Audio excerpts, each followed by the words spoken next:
Bonjour et bienvenue dans cette vidéo, pour cette édition de l'actualité du Real Madrid, en ce mardi 20 août 2024.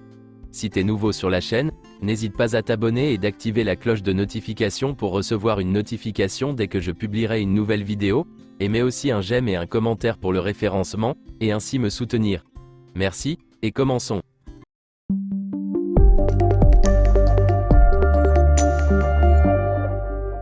Le Real Madrid a commencé la défense de son titre de Liga par un match nul contre Majorque. Rodrigo a ouvert le score sur une superbe frappe enroulée en première période, mais Muriqi a égalisé en seconde période. Avant d'en arriver là, la formation insulaire dispose de deux occasions pour marquer.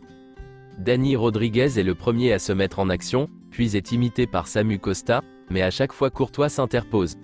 Dès lors, l'initiative est dictée par le Real Madrid, qui se fait un plaisir de concrétiser sa première action dangereuse à la 13e minute.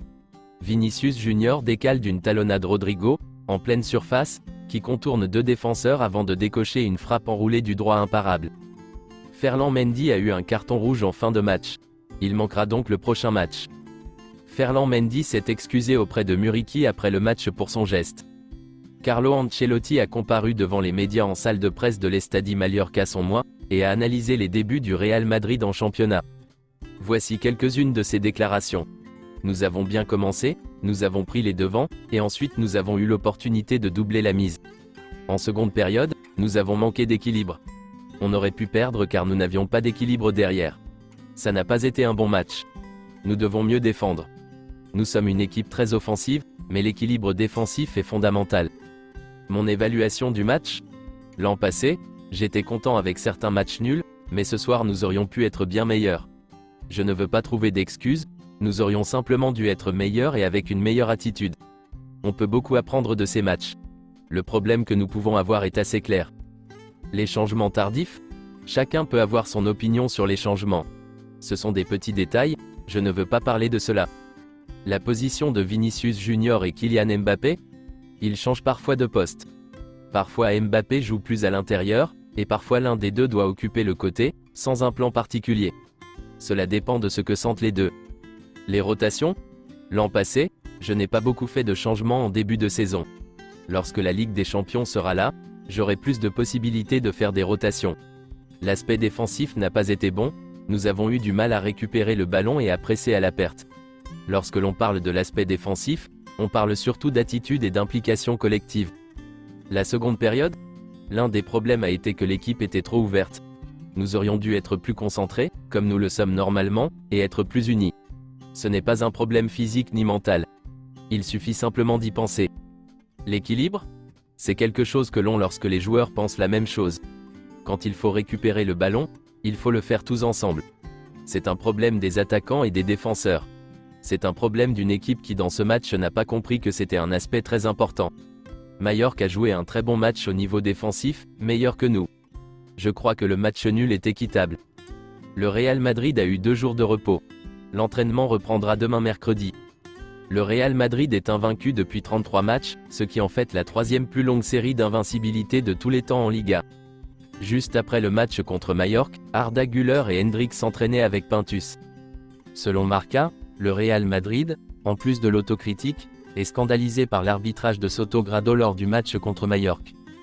Pour gagner la Liga, le Real Madrid doit briser la malédiction des champions. Les 5 dernières fois où les champions n'ont pas remporté le match d'ouverture, ils n'ont pas gagné la Liga. Dans 5 jours, ce sera les débuts de Kylian Mbappé au Santiago Bernabéu. Le 11 du Real Madrid contre Valladolid est une composition prévisionnelle avec Fran Garcia, à la place de Mendy, car Ferland Mendy a pris un carton rouge contre Majorque. Ferland Mendy pourrait se voir infliger plus d'un match de suspension, après le carton rouge direct reçu. Luka Modric a été appelé par la Croatie, pour les prochains matchs de la Ligue des Nations. Selon le média AS, Luka Modric rêve de jouer la Coupe du Monde 2026. Ilya Voloshin, un jeune gardien âgé de 17 ans, s'est entraîné pour la première fois avec le Real Madrid. Il mesure 2,03 mètres, et est très bon avec ses pieds. Ancelotti l'apprécie. Il a coûté 1,2 million d'euros.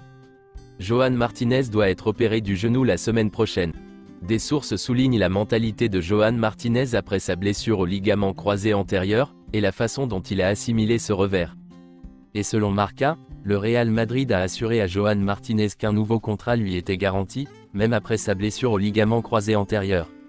En fait, le Real Madrid améliorera les conditions du contrat initialement proposé pour montrer à Johan Martinez qu'il a une grande confiance en lui. Selon Fabrizio Romano, Nico Paz devrait quitter le Real Madrid dans les prochains jours dans le cadre d'un contrat permanent. Le Real Madrid conservera une clause de rachat. Fabregas veut Nico Paz à Com. Et selon les dernières nouvelles, Com veut Nico Paz et est optimiste. Le Real Madrid veut environ 10 millions d'euros pour 50% de Nico Paz.